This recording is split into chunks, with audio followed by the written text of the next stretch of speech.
Après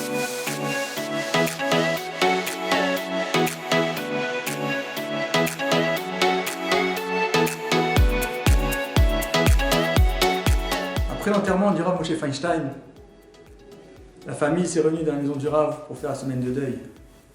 Et Shiva, les gens venaient du monde entier pour voir la famille, pour leur parler. Du matin au soir, il y avait du monde qui était là, qui venait les voir. Le vendredi avant Shabbat, il y avait beaucoup moins de personnes, jusqu'à ce que la famille se préparait à recevoir Shabbat. D'un coup, le téléphone sonne. Un des membres de la famille a été répondre. Il entend une femme qui demande à parler au Rav Moshe Feinstein.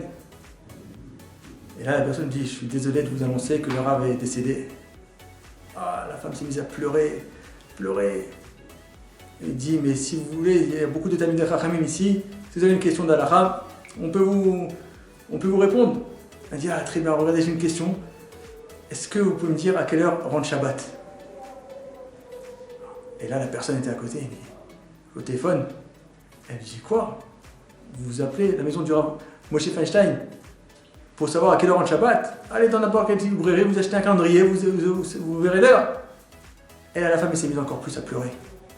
Elle dit: ça fait 30 ans que j'appelle tous les vendredis avant Shabbat, le Rav Moshe Feinstein. 30 ans avant Shabbat, j'appelle pour lui demander à quelle heure il rentre Shabbat. Et 30 ans qu'il me répond avec gentillesse. Et jamais, il m'a dit d'aller acheter un calendrier. Alors vous n'êtes pas comme le Rav. Et elle s'est mise à pleurer encore plus pour la perte qu'elle a eue. Ça, c'était la grandeur des Gdolim. Rav Moshe Feinstein, que le monde entier de l'Halakha, les gens du monde entier viennent lui poser des questions d'Halakha. Une femme qui vient, qui lui pose une question pour savoir à quelle heure il rentre Shabbat, il prend son temps de lui répondre. L'humilité des Gdolim. Dans la paracha de Bamidbar, qui précède toujours Shavuot, ça nous enseigne comment recevoir la Torah. Le Midbar, le désert, c'est le symbole de l'humilité. Le Midbar, c'est un endroit qui est vide, où il n'y a rien, où tout le monde foule. Pareil, nous aussi, quand on va recevoir la Torah, il faut savoir le recevoir avec humilité.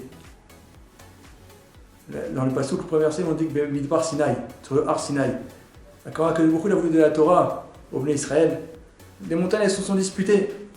Chaque grande montagne est venue et a dit: non, c'est sur moi qu'elle voulait avoir l'honneur d'avoir la Torah. Le Har Sinaï, qui était une petite montagne, est resté de côté.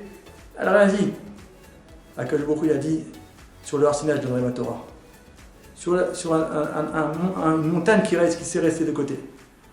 Alors, Bezrat Hashem, qu'avec ce nouveau Chumash et Bamidbar, et qu'on se prépare en même temps à Shavuot, qu'on puisse recevoir la Torah avec beaucoup d'humilité et des bonnes méthodes.